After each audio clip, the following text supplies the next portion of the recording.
want to make sure Organik's going to be able to make it on. Let me see. I got a message from him. Do I?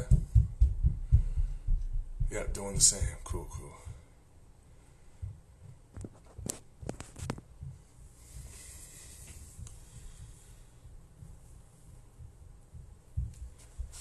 He's charging up his phone too, so my phone's only at 50%, so I might have to plug it in halfway and manipulate the shit, but it's all good. I might put the fucking, let me see. Maybe I'll do this. Is that better?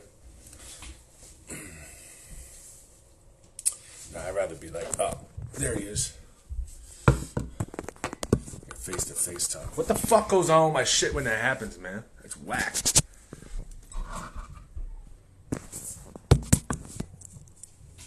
Is that good?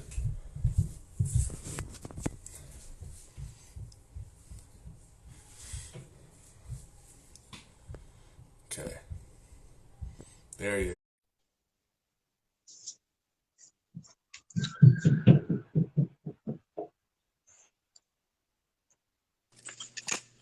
Yes, sir. In here, man. What up? What up? What's up, man? Living, bro. How you doing, man? Quarantine life, huh? I'm good, bro. I'm Yeah, fine. that's good. Yeah. I'm glad to hear. I'm glad to hear. Fuck. Yeah. Well, you bored at home or what? I'm staying busy, bro. You know me, man. I'm always working, so Yeah.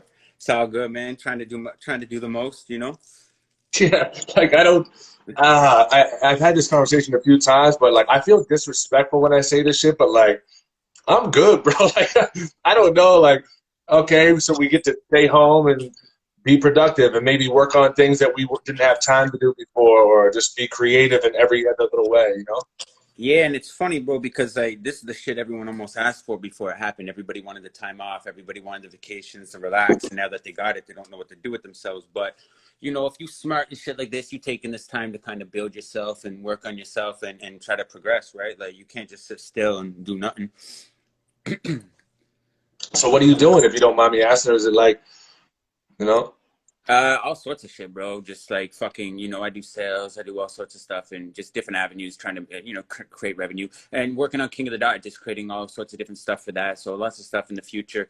It's funny, bro. Like, we had to cancel the event and everything like that for Blackout, you know, which was the first time we were doing Blackout in Los Angeles. It was super upsetting to have to do that, but you know, I'm glad now we made the decision as early as we did because, you know, we were pretty much the first battle league to cancel any event due to COVID-19. At the time, it was a big decision based on the fact that, like, you know, we had already put so much money into branding the event, marketing, booking, you know, everything from venues to whatever, you know what I'm saying? So it's a lot of money when you cancel an event, but, you know, for the sake of the future, for the sake of the safety of the artists, for the safety of the patrons in the event, it was a smart thing to do. I don't think I can set up an event where people are going to be literally spitting on each other and shit, you know? So, hey, yo, shout out to Kool-Aid Jammers, man. I live off these fucking things. Man, my boy's just promo and Kool-Aid on.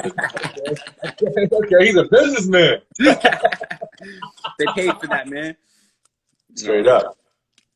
No, so I don't like to ask interview questions. In fact, I told myself I was gonna like write down some really good shit, but the difference is me and you are actual friends, like actual friends. Yeah, so yeah. we talk. So our conversations always go fluently and natural. So yeah, let me say like to the people watching. So I've been fucking with Organik for such a long time. And it's beyond battle rap. Like it's a love thing. Like that's my bro. And we started becoming close friends at weird times. I remember a long time ago. I mean, we clicked right away. So we were hanging, we were tight, talking all the time. But we go through things together, and we're always there together. It's crazy. How about the time of you know what time I'm talking about? Our girlfriends like fucking 10 years ago. Crazy, bro. And that's just energy feeding off shit, bro. You know what I mean? Like that was me just kind of trying to like console you through something, and then all of a sudden you said stuff that set off alarms in my head, and then I'm like, bro. Yeah, so I'll tell them the story. I'll let you tell it too. But so one time I hit up Organik. This was so long ago, right? I hit up Organik, and the girl I was with for years, like 4-something years, actually ended up fucking around on me. And I was mind blown. And anyone that I told was like in disbelief because this girl was just obsessed with me, cling to me, you know what I mean? And she did it. And I called Organik and I fucking told him about it. We talked for hours. He was like, there's no fucking way. I was like, dude. And then I was like, man, and we got in that conversation, like, you never know, man. These type of girls that are all clingy, but look, they might be quick to, they need a certain amount of attention. You know, they're so easily sprung to each different way. And then what happened from there after that phone call? Yeah, basically, you know, your insecurities, well, not your insecurities, your issues that you were having just kind of made me a little insecure in the shit that I was in, because it gets your brain thinking, you know what I mean? So it started probing me into getting me to probe into questions and stuff like that. And soon enough, man, you dig deep enough, man, you'll find the answer you're looking for, right? So that was funny. And what was really funny about it is because I was so like in shock about it all that when I was like walking out of her house, I had like her mom holding onto my arm and her yelling at me to stop, and in my other hand I'm just calling you like, yo, guess what this bitch just did? So I remember like walking out the house and they're all like yelling at me like, come back, be fair, like, you know, and I'm just like laughing on the phone with you like, bro, holy fuck, life is funny, man, holy shit, you know. But it's good to have friends with shit like that because, you know, I was able to laugh about it with you, you know, both of us were going through the same shit, so shit's funny, man. Life is funny like that. So how did that happen? Like, were you just with her? And like, you don't have to get into full details or whatever, but No, but how? what happened was I actually was talking on the phone with you, and the next day we went out for dinner. So, you know, I'm always away, bro. I'm always like, you know me, bro. I'm fucking disappearing for 3 months at a time, 4 months at a time. And, you know, back then, you know, I was disappearing like to do the movie Detention, right? So I would be gone 3, 4 months at a time, be paying rent and everything like that from way out there. But, you know, shit, just, you know, bad times, man. I know, you know, but yeah, it is what it is, man. Life goes No, on. I mean, the story. Like, how did you get it out of her? Oh, bro, I just probed it. Like, you ask questions, and all of a sudden, you just get the answer you don't want to hear. You know what I'm saying? And then it goes further and further and further. And then you just gotta, you know, tell them like, yo, I'm not even gonna be mad. Like, you know, like I'm cool. Like I'm your best friend. You could tell me anything. And then they tell you, and you're like, bitch, fuck you. You know what I mean? That's life, man. Oh man, and you know what? It was the But like, best. what are you gonna say to get them out of there? Like, yo, if you tell me what the fuck you did, I'm gonna kick you the fuck out my house right now. And they're gonna be like, I didn't do nothing. So you gotta tell them like, yo, look, I'm gonna love you no matter what. And then they tell you, it's like, bitch, get the fuck out. Yeah. Can you imagine? Who in their right mind is like, okay, I sucked his dick like 9 times. Whoop, like like, and then he'd be like, okay, I can deal with that. Who the fuck deals with that? You know what I mean? That's the best thing that ever happened to us, though. Yo, what? Honestly, bro, because, you know, given the point in time of our career, it's like we were both like, what, 22 at the time, 23, something like that. So, you know, you always think that's your life. So any of you guys in here, you 23, 24, trust me, you have such a fucking long life ahead of you. Your issues today are not going to be even a concern when you're 30 years old or some shit like that. It's the type of shit I could look back at and laugh, bro. It builds a lot of character. It made us good friends. Like, more good came out of that situation than bad. Always does. It always does in the long run, bro. Tough times build good character and good people, man. My next battle was Hollahan too, so I was like, yeah, boy. Like, I was like, man, listen, I was about to hit my peak. I was like, peace. You know what I mean? I was happy as fuck, man. Yeah. Yeah. And it brought us closer, man. And like, even before that, like, you know, first of all, I should have started like this. You know, I love you, man. You know, I appreciate everything. I appreciate everything you've done for me.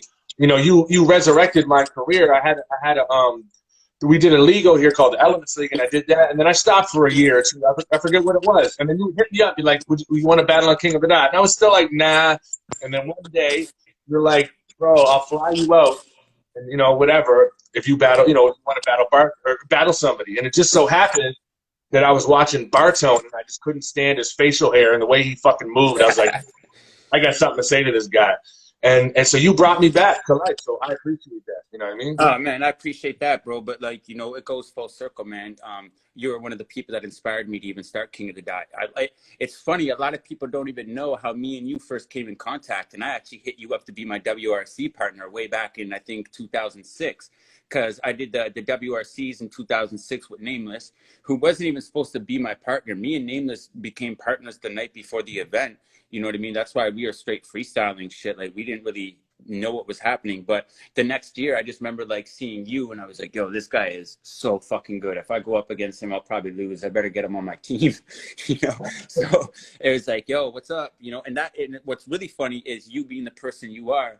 You know what I mean? You were straight up with me, and you were like, look, bro, like I love this shit, but I'm not a great freestyler, but I have someone who's the perfect partner for you. And that's when you put me in contact with Holohan.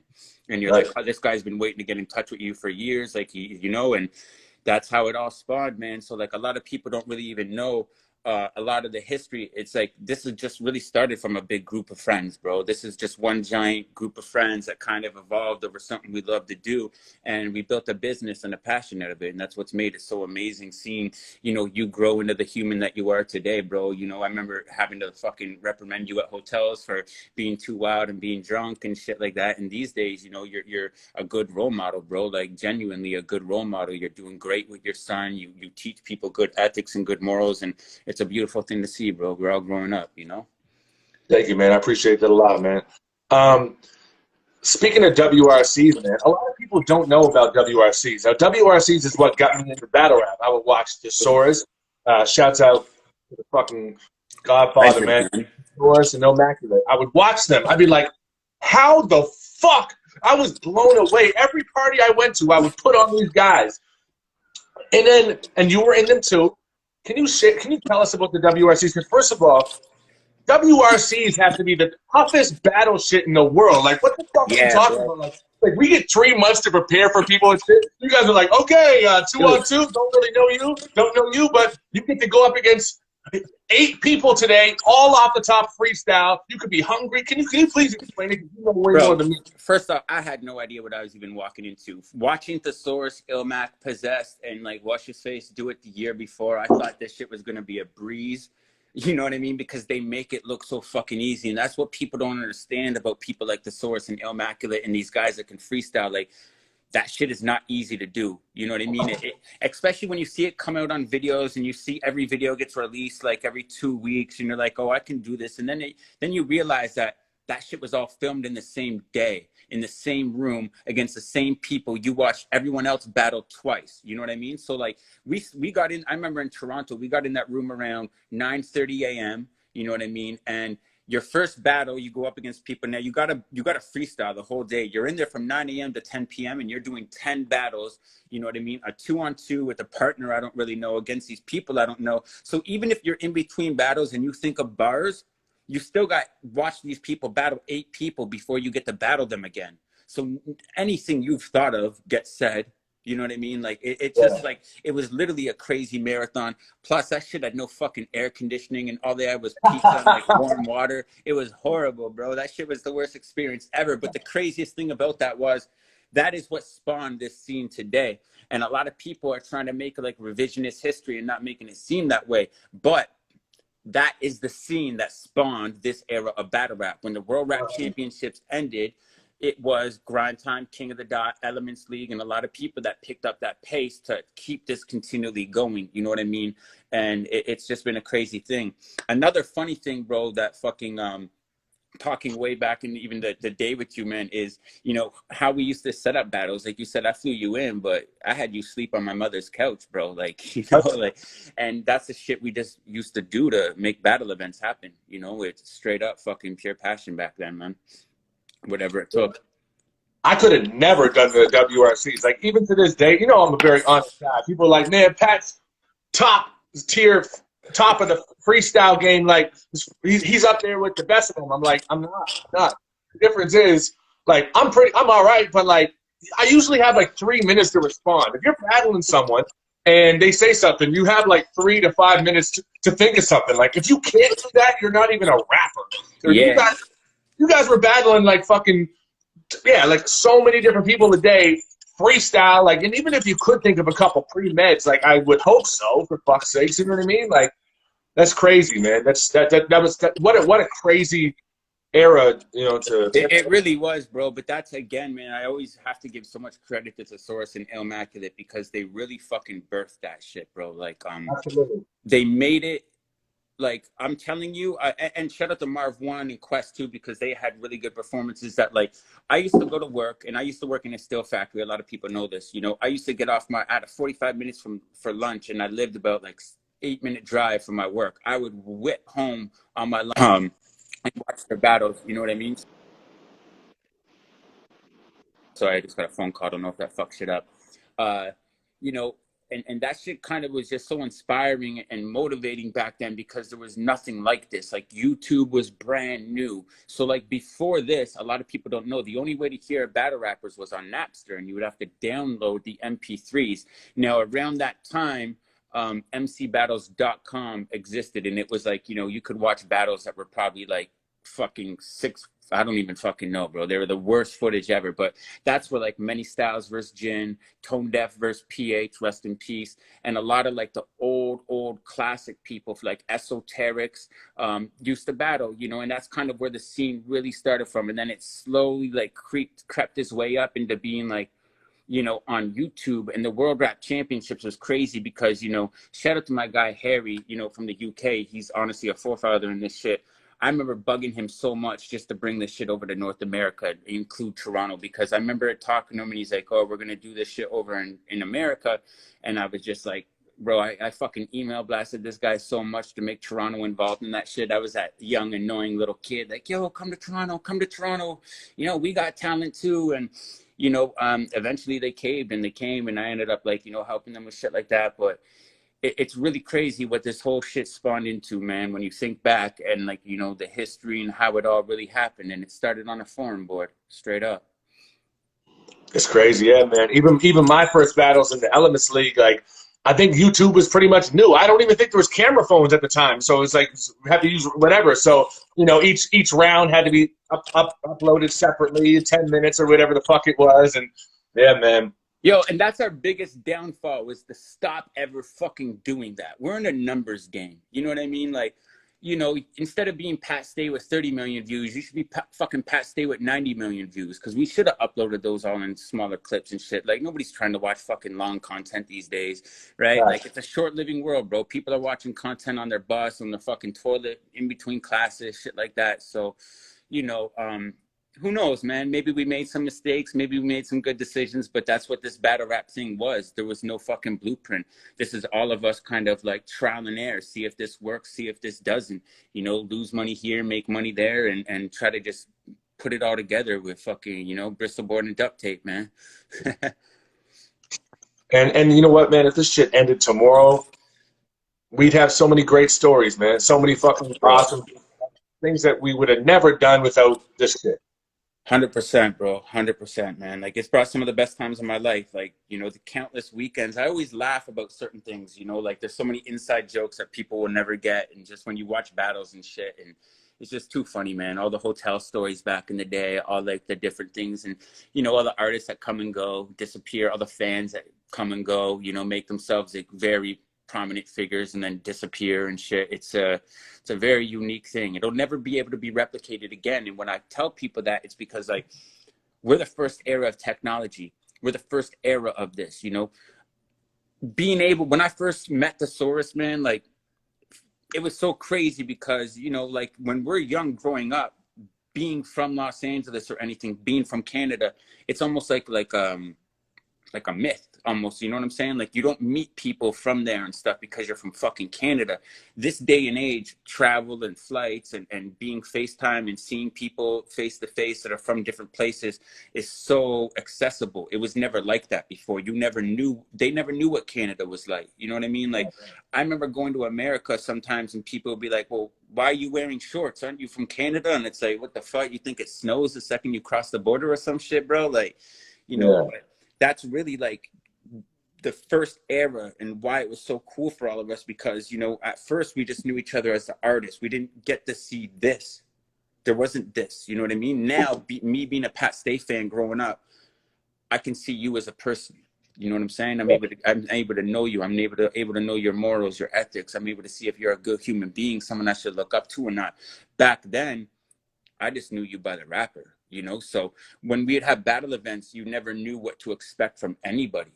You know what I mean? And it made it so exciting. And the whole scene was the first time the world could connect like this. And it happened for battle rap. You know, when you think about all the other scenes, like rock music and all, like there's some great shit. The dance scene is crazy and stuff. Battle rap was just so unique. It was a family. You could go anywhere and people would hold you down. It was unreal, man.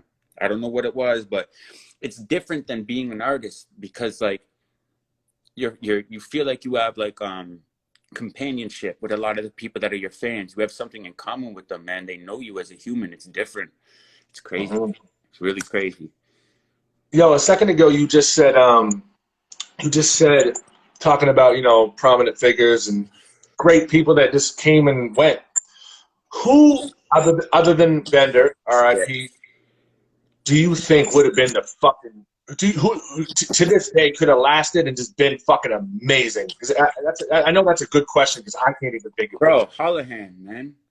Like Holohan? Yeah, I think if Holohan took the time to fully adapt, and I think what happened to him is he took a lot of time off and he came back and it was a stage battle and it kind of brought him out of his, you know, his strengths, right? Like he'd never had to do that before, but his writing skill, his talent and everything is just so fucking unmatched. Now I'm going to say something. I hope people don't take this the wrong way. I'm not going to say he hasn't met his full potential because he's still an active battler, but I think he's one of the most overlooked and people are really, really, really going to respect him in a couple years. And his name is Soul. I think Soul is the most incredible writer in battle rap. I think he's on a Bender level, bro. I think he's actually one of the people that pushes a pen beyond just, you know, words. You know what I'm saying? He can really put imagery to things and stuff in a different type of way where a lot of people aren't doing it. I don't know how to really explain it, but Soul's writing is very creative. And I just think in a long time, people will revere him along ways that they did with Bender, man. I hope so. Yeah. I know, unfortunately, like, you know, not everyone can understand, let alone adapt and become comfortable with the accent. But Yeah. obviously, but like, I'm Scottish, so I'm also a little biased, right? I get it a little more. you know what I mean? Like I think that's all it is a lot of the time. You know, there's certain rappers who have amazing rhymes, like that group, like Rhyme Asylum and shit. Like they were so wicked rhymes, but I just don't know if it was gonna transition and become like a worldwide thing. But I hope he does too. I think Soul is cool. I think Soul's a great writer. And What but about you? What about you? Who you think? let's talk from the original roster though, like the original roster. The original? Yeah, like someone that doesn't battle anymore at all, and like from way back that could have been that just quit. And we're like, damn, man. I don't know if you'll know him, but there was a kid named Prince Ali that I really thought had like super top tier potential, and he only did a couple ground zero battles, and then he was just like, I'm out. And then he literally disappeared, deleted all his social media and everything. But Prince Ali was really, really good back in the day. And, you know, Lo Pesci, bro. I think Lo Pesci also, I think that whole squad was so fucking good. Yep. Loey is such a fucking talented person, man. Unfortunate kind of that, you know, the battle scene can chew people up and spit them out the way it does and stuff like that. But as far as like legends and stuff, I think Lo Pesci definitely, man. Other people like Jack Shit. I thought he was kind of unique and creative and everything for back then. He would never ask right now though, and I don't mean to do that. No. But more so 24/7. I was just gonna say that. By the way, shouts to Jack Shit. I don't mean any disrespect by that, but you know the joke that 100% pure corny, jokes or whatever doesn't translate now. Even though I still joke a lot, but it's way different. I don't think that there's even a space for that anymore.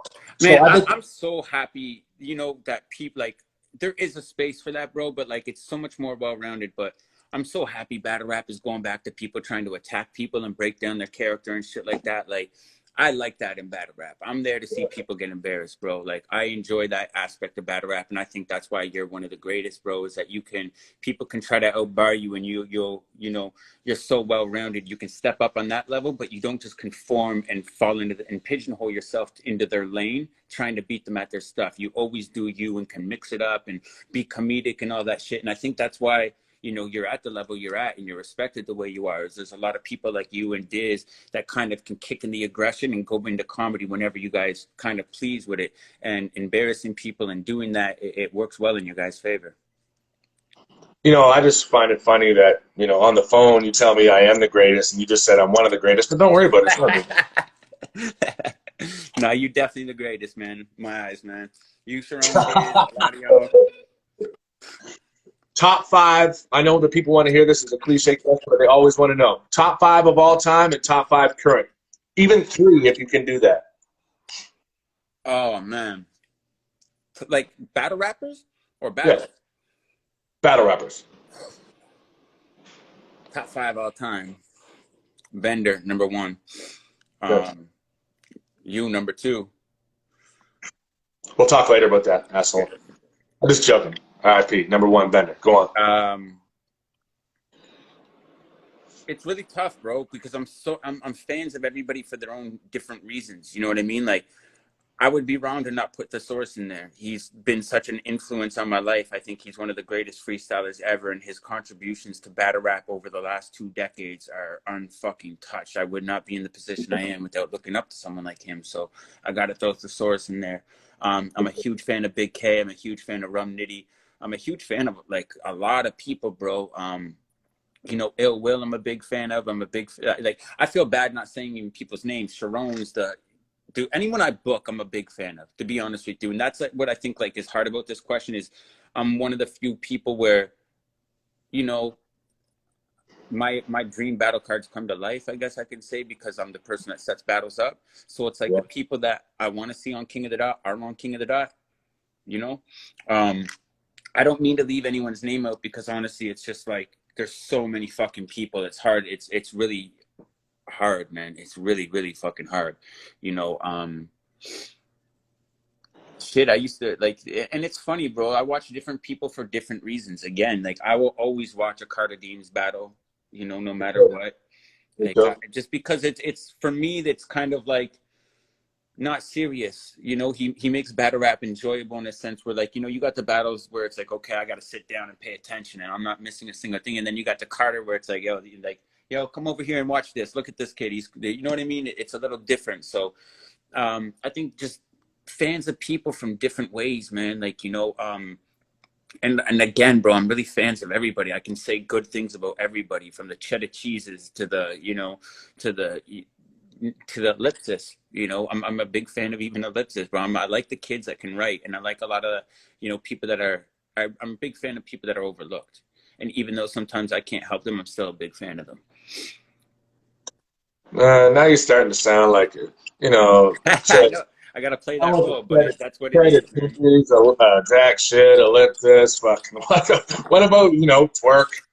Find all these, follow Yo, the Twerk dog. and Geechee are that goes without being said. You know, Hollow is always one of my favorites. You know, Diz, obviously, you know what I'm saying? Like, but that's what I'm saying. Obviously, you know that Diz is headlining almost half the King of the Dot I event. So, like, that goes without being said. I'm trying to say stuff that's, like, out of the obvious, right? If I say you, Sharon, and Diz, everyone's like, well, of course, you know? But yeah, man, I'm fans of a lot of people. Like, you got to be a little more specific than that, than asking me a top 5, I guess. well, you know what? That's the most cliche question ever, but I feel like I have to ask it because it's like everyone wants to know. You know what I Yeah, mean? yeah. What was the craziest battle you ever hosted? You stood there and you're like, this Oh, monumental. This was the craziest thing I've ever been in front of. Even top 3 if you can. okay. Diz and DNA for sure. Yep. You and Holohan, and I'll probably even go as far as saying the Diz and Hollow thing. I think will never be that energy that happened in that moment is going to be really, really, really hard to replicate, man. Just because the surprise battle element, I think it just made it that much more special. It made the moment that much more of like a highlight and stuff like that. Diz and Cannabis? No, that was one of the worst moments of my life. I was having a fucking mental breakdown in the middle of that battle, bro. Holy shit.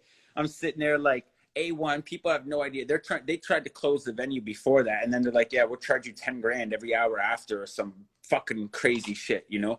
So we're like trying to hurry the battle up the whole time, and Cannabis is trying to give fucking 5-minute monologues in between rounds, you know? So it was really bad. And a lot of people think like, you know, I dislike Cannabis or anything, and they got to understand, like, even though he pulled out a notepad and he didn't do as well as what he was expected to, in his mind, he was trying to give you guys the show you paid for it rather than choking. You know what I mean? So even though he broke the first cardinal rule in battle rap, in his mind, he didn't know it because he's been so far fucking removed from the actual culture that he thought like, okay, cool, Diz wins, but y'all paid to hear me rap, so I might as well rap. You know what I mean? But he didn't know it was just like, nah, bro, you can't do that, right?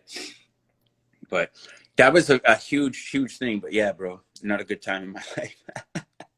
How close, because we're talking about celebrities battling, how close did Drake versus Mook come to happening? Oh my How god. was Should I talk about this now? Yes. Yeah, sir. About as close as it could ever happen. I'm not going to go into details on why it didn't happen. You know what I mean? But No. No, yeah, you don't have to do that. you knew. I even told you that they were happening directly after you and Sharon. You know, Yep. and you know, yeah, that's a true story, man. That is definitely a true story. And first off, shout out to Mook, you know, for shout out to Mook for fucking you know, he would have battled for free. So I always saluted him for that shit and stuff like that. But that was a very monumental moment that would have happened on kind of, you know, spur of the moment stuff. People trying to create a moment in history. People just trying to create an energy for the weekend and stuff, you know. And salute to Drake for that. Salute to Mook for that. Unfortunately, it didn't get to happen, but it wasn't either of their, you know, their wishes. They both wanted it to happen. We wanted it to happen, but you know, when you're on that level, certain things just can happen, right? But it was close, eh? Bro, they were next to be called up on stage. That's the crazy part. You know, we even just announced, like, everyone is like, oh, like, if you were there live at the venue, we announced that there was 2 battles left, and everyone's like, 2 battles left. There was just only the title match. Like, what? But yeah, man. Who do you think would have won? Honestly, I would never underestimate Drake in that situation. I Neither, don't think, neither would I. no, bro, I don't think he's the type of person that would ever put him in any situation where he's vulnerable. You know, he's a master of this game, bro. You know, people may not understand it, but that guy, he's on his shit big I time. said it. So I said it in my podcast. I think that Drake might beat anyone in a battle rap, including Eminem. Now that could be, you know, whatever, back and forth. It could be close because I think Eminem is superior in different ways and vice versa. But Drake really studies this shit too, man. and Has like, he's a very entertaining personality, and battle rap is a lot about personality. He's not scared. Like, yo, Drake is a very good actor. He's very good at doing stuff like parodies. He's not scared to do something to make himself look stupid if it's gonna benefit him in the right, long run. You know what I mean? And that's one thing a lot of battle rappers won't do, bro. Their pride and ego is way too high for them to ever do something corny or embarrassing that's gonna make people laugh, you know? And sometimes that's the shit that really can just fucking accelerate you. Eminem's one of the greatest writers of all time, and I think Drake is one of the greatest artists of all time. So that would be the most monumental thing that could ever happen. Goals, man, goals. and Drake, man, Drake has not only would he be a better performer because he's more confident, and like I said, you know, actor. He has all these, you know, he's more in the public more. He's still young, so he hasn't been Yeah. like hidden for so damn long. Unfortunately, like him, you know what I mean? Now, I can't say who would really win, but Drake also has those one lines that are just so thought provoking, so like I feel like he could like just sarcastically just say some really hurtful shit. Whereas Eminem, actually, man, him too. Like his humor is like 10 out of 10. His rhymes are 20 out of 10. That would be the best battle in the world to me. I don't think there's anything better than Drake versus Eminem. Now, let me ask you something, just to switch up the conversation. What do you think both of their biggest weaknesses would be? That's a good question. I think Eminem's biggest weakness would be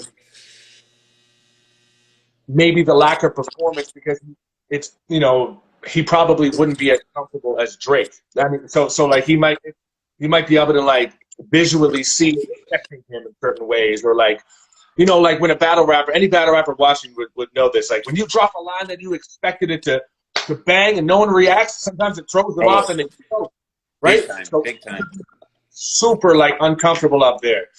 Um, as far as Drake, um, ugh, fuck. I wish I had time to think about this one.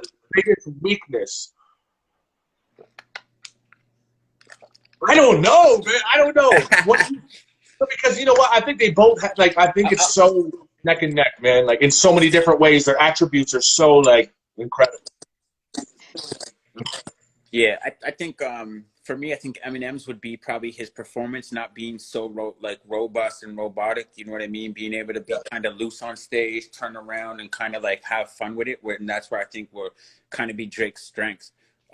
He would be so loose and being able to rap slowly. I think Drake's biggest thing would probably be maybe vocal projection or something like that, or being able to kind of, yeah, I don't know, man. It's tough to figure out with him what his weakness would really be, man. They're both so fucking good. It's really tough to find weaknesses in it. And the only reason why I say that about Eminem is because that's the one thing I notice about people when they really come back to battle rap. It's they may have the bars, they may have it mentally, but it takes a while to be on that stage and conform to the movements that everyone's doing. Because someone like Twerk, someone like you, someone like Diz, you can't go up against you guys unexperienced, man. You're gonna look like a fucking like a pole, like a pole in the middle of the street. So just you gotta go and buy it. Man, can you fucking imagine that happening? Everyone asks me questions like, for example, Lloyd Banks, and shouts to him. I was talking to him today, and he was on the live last night. I thought that would be an issue for him too, the projection, right? The projection, he would have the bars, he'd have, like everything. But projection is such a huge thing. Like when I watch people like Twerk perform, dude, it's like he just like swallows the whole room with his voice. And Yeah, Diz, but Twerk even more so. Like it's insane. It's yeah, insane. super loud. Person, man. Yeah. But the thing is, I don't think big rappers like that would ever take the risk, and I don't think it would be even worth the risk. You know what I mean? Just in case. It's crazy that Oxy did it though. Huh? Well, Being I see. I being mean, is who he is from where he's from. well, see, because since I didn't know who he was prior. Of course, how would I? I can't really compare it because I haven't seen him my whole life to be like, oh my god, this star is actually doing it. So I Yeah, didn't know. let me try to put it in perspective for you because even I was caught off a little bit by it. Um, Oxy had never rapped in English before.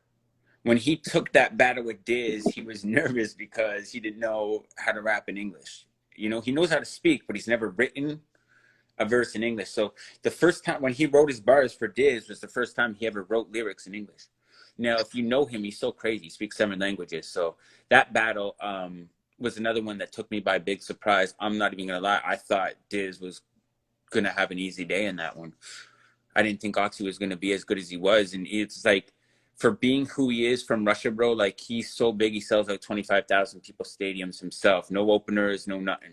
So it was just crazy to see that, I'd never seen that type of star power in battle rap before. That's dope, man. No, I'm really thankful when he'll share my shit sometimes or just give me props, and I know somebody of his magnitude. That's dope. Super Let me, talented, man. And that's the crazy thing, salute to Diz for, he really be taking battles that he don't know what he's about to walk into. And I can't remember who you were saying this with the other day. A fan was asking you questions. That's almost the most scariest thing as a battle rapper. People say like, oh, but when this person's not that good, or do you just not care about it? It's like, well, no, because you can't lose to that person. You know what I mean? Like you're this person. If you have that on your record, like, so it's a little harder for y'all. You know what I mean? Against these people like that. So, you know, you don't want to say like, it's hard not to underprepare for them almost, because being Diz, it's like he doesn't have like this overbearing amount of information on Oxy. It's not like he has personal beefs over here or anything that's going to be like make the crowd go crazy off Oxy's relation to someone else, or there's literally, it's got to be just kind of fucking physical stuff, like you look like, or this or something, because you don't know them like that, and the fans don't know them like that. So it's really unique scenario of a battle to battle someone at that high profile of a level that the crowd knows nothing about. It's like, how do you make a hard-hitting bar against this guy when the crowd knows nothing about him? Now, keep in mind, the crowd ended up being, almost completely Russian. But in Diz's mind, writing for the battle fans, it's like, how do you have something where it's like, oh my God, people are going to go crazy over this, right? It's very tough to think about that when you think about the psyche of it. I can't believe you battled Diz for your first battle. That's crazy. Would you ever battle again? I don't know, man. I think like the only reason why I didn't keep battling was more so like I'm more of an on-beat person. You know what I mean? Like I'm much more comfortable rapping over a beat. The acapella shit I did just, kind of to, I know this sounds so fucking corny now, but like the whole King of the Dot down at the time, Canada was kind of being shit on a lot back then. A lot of people were kind of taking us as a joke. You look in Diz's old, bios of his stuff, and he used to write Canadians are faggots, and, no one at the time was doing anything about it. And I looked at Diz as like my homie back then. So I remember like getting into it with them on like the grind time chat, like, yo, you supposed to be my homie and you calling us all faggots and stuff. Like, fuck it then, we'll battle, And yeah, I didn't really know what I was walking into. I remember his first round, I was like, oh fuck, man, this guy's loud. I'm like, yo, this guy's loud as shit, man. Holy, Yo, I was actually, let me not get off that topic. I'll stay on this for one more second, just on this one. If you got a video, if you've seen a video right now on YouTube, Smack calls out Organik to a fucking battle, would you do it? Shit, why not, man? That shit would be fun for fans. Why not? As I drink my Kool-Aid, Jammer. Yeah. No, Smack a legend though, man. I don't even know if he rapped, to be honest, but of Oh, course. I don't mean him specifically. I just mean like, like just say ARP No, or fucking. I'm still like, that's the crazy thing is I can still rap and I'm still competitive as shit. It's just that for me to take 3 months of my life and dedicated it to writing to someone rather than like focusing on everything I got going on in my life, in battle rap, outside battle rap, in my actual career and shit like that. So, that's where it stops, bro. It's like, I couldn't really be that selfish at this point in my life. I got too many people that have really put their careers in my hands. Like, how would that be to someone like an A-Ward, to a Real Deal? These people that are like really going hard for King of the Dot in the brand, working all the time, looking for that title shot. And I'm like, you know what, guys, I'm gonna just go focus on me for the next couple of months and try to battle Diz or someone like that. It's just like, I might go and get myself fucking smoked and just look stupid or some shit, which is cool, but like, it is what it is. I don't know. It's more so like I'm a perfectionist. I think, I don't want to go up there and get embarrassed. And like, everyone has those battle dreams where, like, shit, I signed up for my return battle and all of a sudden I'm like on stage, everything's going good. And then I remember I got no fucking bars and it's like, oh shit, and then you wait, like, so I'm not trying to be in one of those scenarios either, because I don't even know if I could write for the pressure anymore. I don't know if I could put together 3 rounds given a month and a half or something. Like, I haven't done it in so long. I haven't even written a verse in 6-7 years, so that's kind of just where it's at. No, you're totally right, dude. It's like 3 months, like, or however long it takes. That's a almost a living hell. It's like so much fucking pressure. So. Mm-hmm. And people don't understand that, like, what it's like, and when you have something like that daunting and your reputation's on the line, it's not like you have just a performance or, I may not do good this performance, 50 to 600 people may not like it. It's like, nah, this shit gets held against you for the rest of your life. And you got one chance to let go of 3 rounds that you've worked on for a long time, and you got those couple months ahead of that to get those 3 rounds down perfect. Nobody is going to give a fuck what happens in your life before then. There's no excuses when you get to this level, man. And that's what people don't matter. Like, it's a tough thing to do. And a lot of people just push through a lot of life's problems while continually battling and continually being great. And then, you see a lot of fans will just turn on them over one bad performance, but it can happen to anybody. It really can happen to anybody. It happened to me, man. I fell off for a little bit there, and everyone was saying it too, man. I You believe it remember. though? You believe what do you think changed? Like for you saying that you fell off and everything, because during your time where you're saying you like fell off, I still think your first round with Series Jones is probably one of my favorite rounds from you ever. And that's during the era where you're saying you're falling off. So like what was it that made you feel that way? And like, obviously I know, your son and your stepdaughter and everything really kicked you into a new life and everything, but like what was it before that made you feel like you fell off? I really don't know. I must just not have been in a great energy. Like I must have just not been feeling it as much or something, or maybe me as much. Like, but I knew it. Like I just wasn't doing great. And even if I was edging it, I wasn't like I arguably lost the Serious Jones because I choked my whole third round. I don't even know if my second round was good. Like, shouts to Serious Jones, man, much love, but there's no reason for me to ever lose to Serious Jones. Like, I think I lost a few in a row. A few in a row. And I remember Chris Unbiased, or who was the guy that worked for the God? Chris Unbiased. No, what's No, the, no, no. Chris Unbiased never worked for King of the Dot. okay, that's a different guy. See, I don't. So Yeah. what's the other guy? Chris Mitchell? Battle Rap Chris. Yes. So like I remember I didn't know it at the time, but my buddy told me the next day that he was doing the live, he was the commentator, or whatever, and he's like, well, I guess I'm sure we can all admit now that Pat's days are over. You know what I mean? And this was like I was losing and losing and losing, and he said that live. And my buddy told me the next day, I was like, man, I mean, Pat wants to be, certain that weirdo Pat wants to be me, wanted to be like, I should go kick him in the fucking face. But then I was like, he's not lying, man. And then I seen him again. He came to the Me vs. Arsenal 2. And I approached him, and you know me, I'm a totally different person now.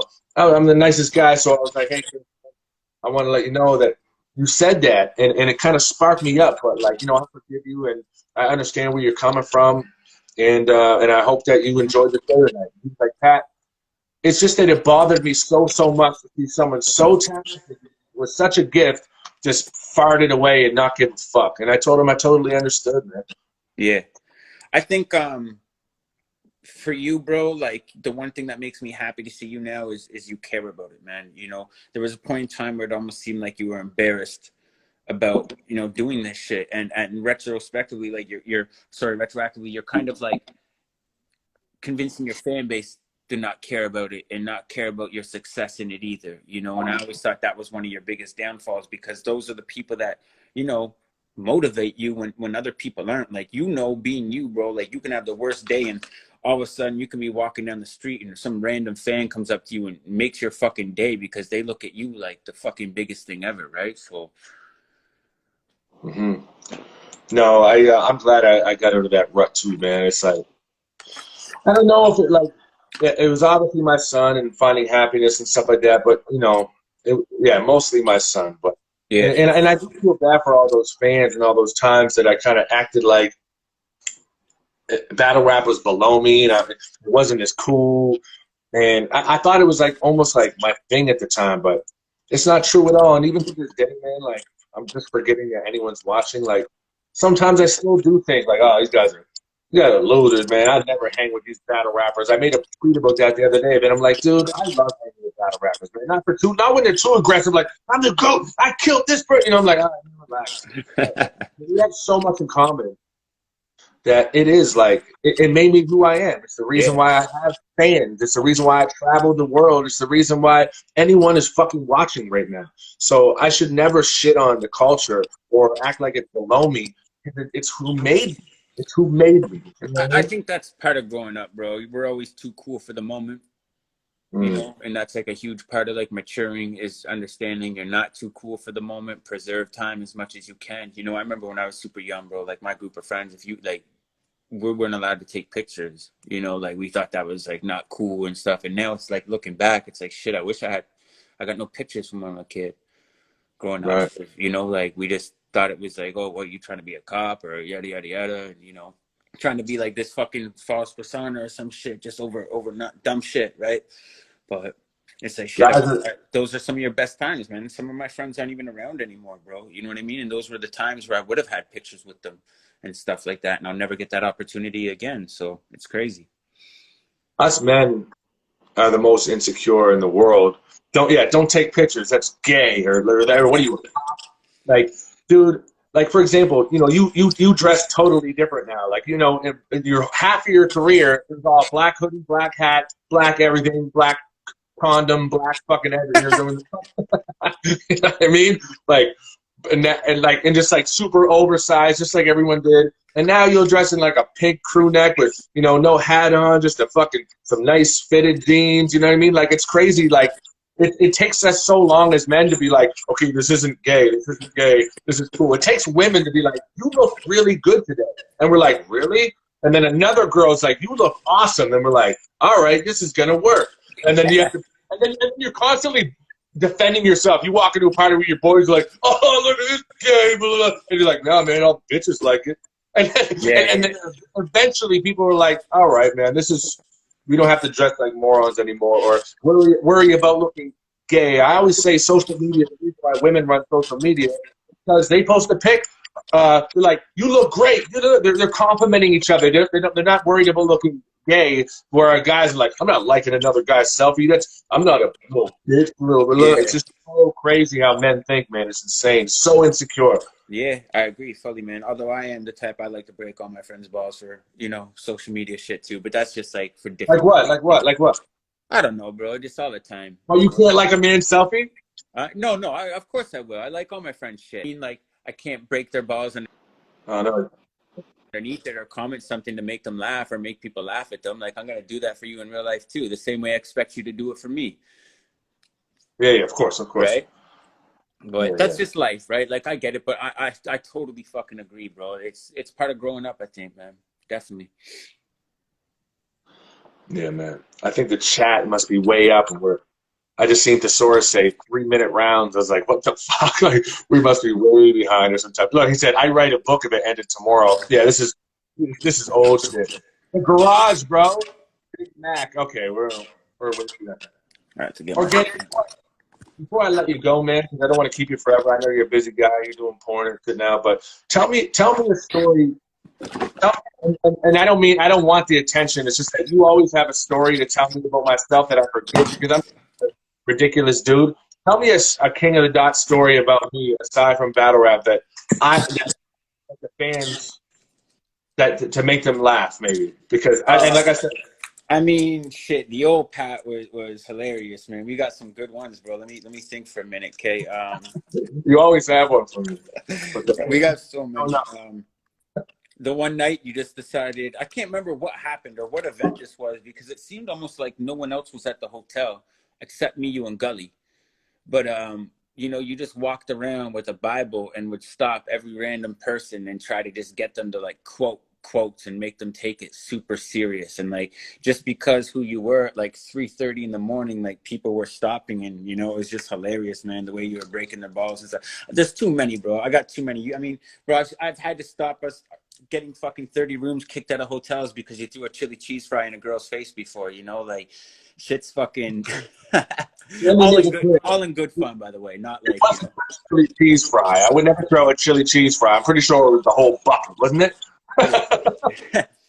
But that shit's funny, man. There's so many, bro. I remember the first time, I don't know if it was the first time I brought you down, but poor Rich got way too drunk with us. And I don't know if you remember this, man. And it was like 10 p.m. We were about to go to the club, and poor Rich was like so drunk, and he just kept calling you out.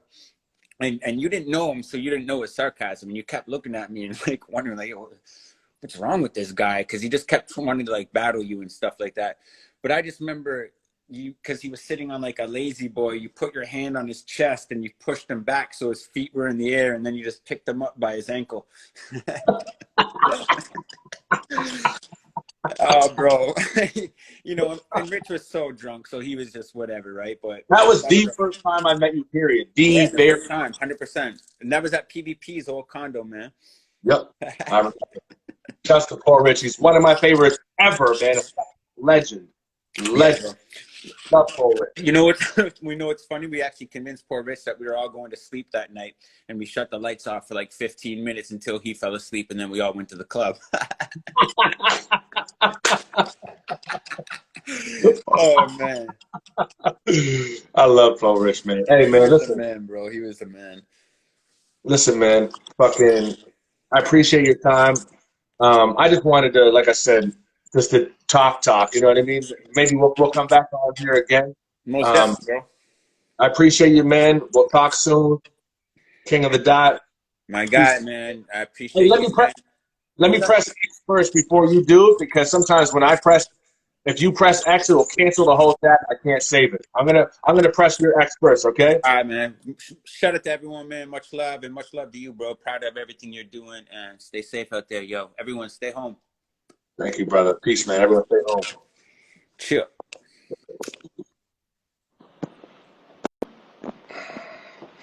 The man himself, man. That's someone I love dearly, man. He's a good friend of mine. He's a good person over everything, and that matters the most to me. He's been there. He's been there a lot for me. Not just battle rap, man. Fuck battle rap. Like I don't mean that, but like my mom was passing. Like he was helping me out with that, and was there for me all the time, and finding me things that to help her and that would help her, and sending me things. And that shit goes a long way, man. I hope someone saved this because sometimes it doesn't fucking work for me. But either way, I appreciate you guys, man. Let me scroll down this fucking chat. Oh, look how far it went. Jesus Louises. Oh, good God. All right. I'm going to get out of here, man. See how this works. And